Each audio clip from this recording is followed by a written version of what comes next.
আসসালামু আলাইকুম।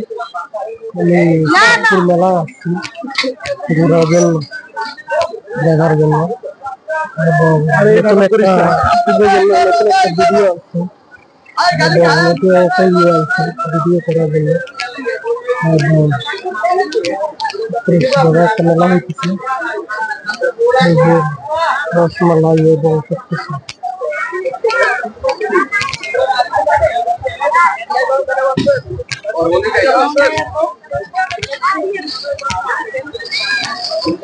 পিঠা, ফুচকা, ফুচকার দোকান,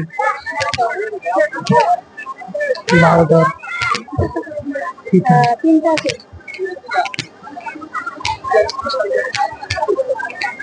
বড় করে আগের মতো মেলা দেয় নাই, ঘোরার জন্য মেলা দেয় নাই, দেখার জন্য ছোট মেলা। আগে যে মেলাগুলো আসলে ওগুলোর মতো খাওয়ানোর মেলা, ওগুলোর মতো মেলা দেয় না। এটা এইভাবে সিম্পল মেলায় দিচ্ছে, সিম্পল একটা মেলায় দিচ্ছে, তেমন একটা দেখার মতো না। দর্শকরা দেখার জন্য ইয়ে করুন। আমি আসছি